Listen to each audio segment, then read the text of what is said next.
Hey there, my name is Roxane Webster. I'm Keith Alba. We are with my home team, and this is the Honest Hour.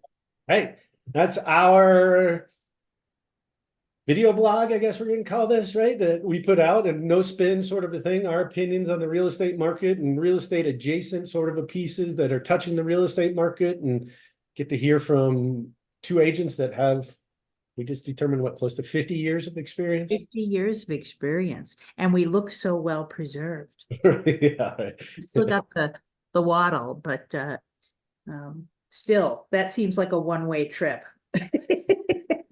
Yeah. Unless you go surgery, right? But yeah, so what are we talking about today, Rox? You know, we're going to be doing several videos on topics related to probate.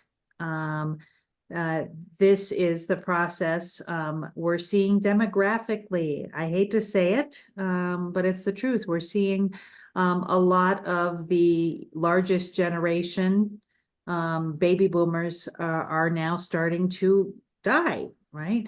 And in our age groups, right, our parents, and in a lot of cases, even siblings.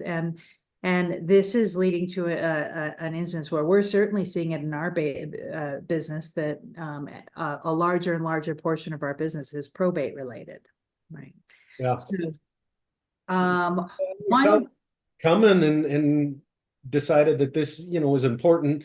Unfortunately, as you were saying, Rox, death is inevitable in life, right? And at this time in this stage of our life, it's starting to touch ours a little bit more. Yeah. It's an unfortunate reality. I've been talking to a lot of friends lately, and I'm like, I don't really enjoy this season of my life. I enjoyed the wedding season where we were going to weddings of friends and having fun. And then it was the season of baby showers and, kids' birthdays and, those sorts of things. Lots of celebration, lots of fun, lots of love. And now, unfortunately, as we get older, it is entering into that friends or family that are entering into the stage of aging out. And Yeah, it's just funerals, right? complicated thing, right? Probate is scary, unknown, and there's just a lot of different aspects to it. So we wanted to develop a program and a system to be able to come around people that are experiencing death within their family, and be a resource to kind of say, okay, these are the things that you need to be thinking of and that you should be putting in place. One of the things that I'm really struck with is that the minutia immediately following the death of a loved one. And if you are the personal representative, for instance, so you're the person whose job it is to administer the estate, to tie up all the business affairs, all the money affairs and debt affairs of the person who has died, you've got this big pile of unfamiliar work, and it's a huge pile of work, at just the moment where you kind of want to curl up in the corner and suck your thumb for a while. You're in a grief event, and yet you've got all this minutia of death that you have to be contending with. And one of those things is evaluation. So we want to talk for a few minutes of why that's important, and how we can help with that. If you've got an attorney, they're going to ask you for something that they call a time of death appraisal. We call it a probate CMA, a probate comparable market analysis, because we don't like how time of death appraisal sounds. Right? A little bit softer. Probate CMA, probate comparative market analysis, is respectful in the piece and not quite as in your face. You already know why you need this thing. Why have such a slap in the face title to it, right? Right. Let's talk about why we need this and why it's so important. Why does the attorney, why does the estate, why do we need to know what that house was worth at the time of your loved one's passing? Yeah, right. The biggest portion of it is what they refer to as step-up basis, right? So Taxes, right? taxes, yeah. Yeah. So when the loved one passed, right, back when they originally bought that property, their costs when purchasing that property is essentially their cost basis, right? So that may have been, they've been in the house for a long period of time. It may be $150,000 on a property that is now worth over $500,000. That's right.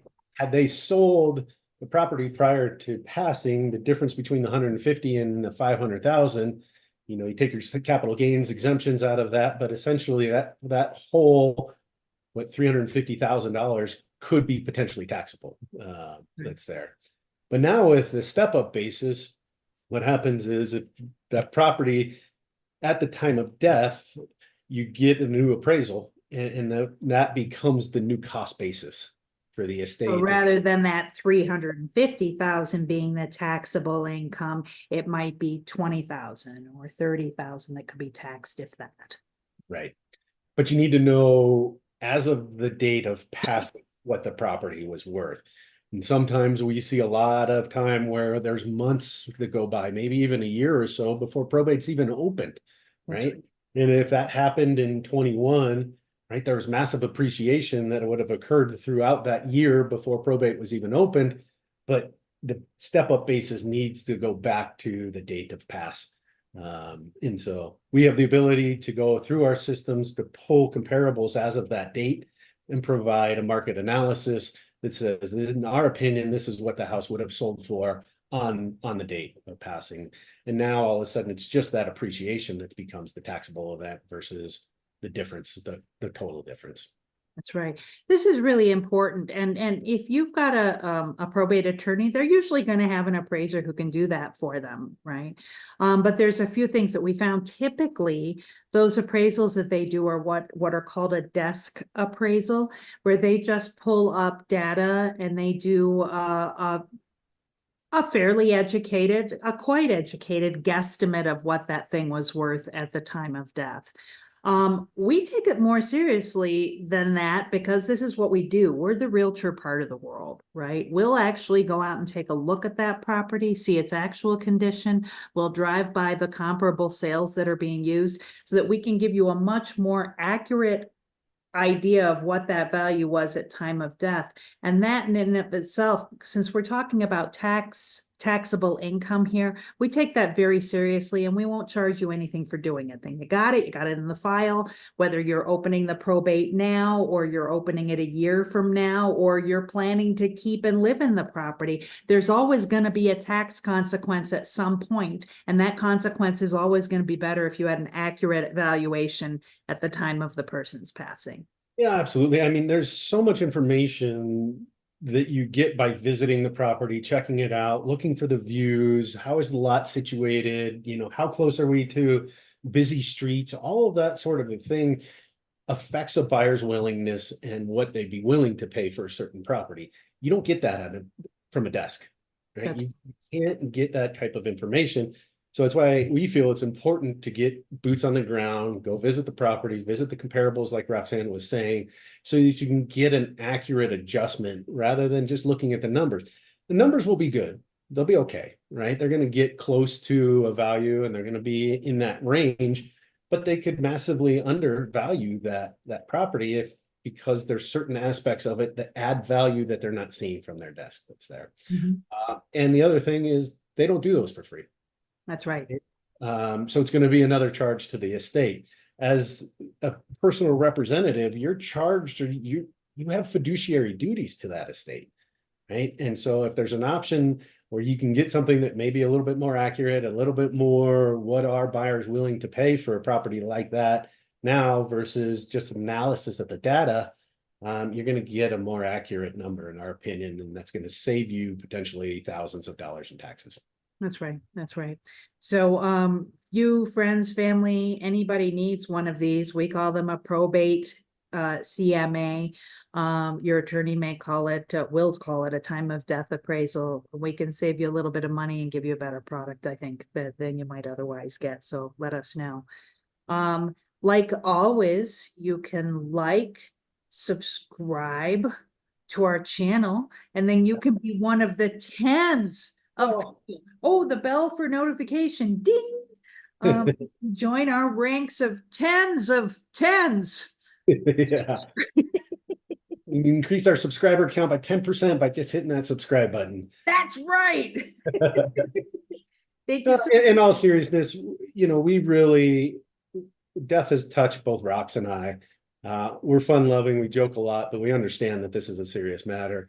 Lots of grief that's involved in it. And so that's why we've taken this trajectory with our business, is really to come alongside those families, those personal representatives, to be another resource, right? If we can help sell the property, we're more than happy to do that, but it's not a requirement. We just want to offer the services and assistance that we can as you're going through this time of grief. So reach out, let us know how we can help. You need some vendors. We've got a long list of people that operate in this space. You need a PCMA, give us a call. We're more than happy to get that done. Securing the property will be another honest hour that we put out. Some of the potential things that you need to be thinking about that, along with a bunch of other educational videos in and around probate. So definitely, if you're in that situation, you caught this video, hit that subscribe button, because there's going to be more content folks that'll be coming out in and around probate and what we think we can help you with, or things you need to be thinking of as the PR.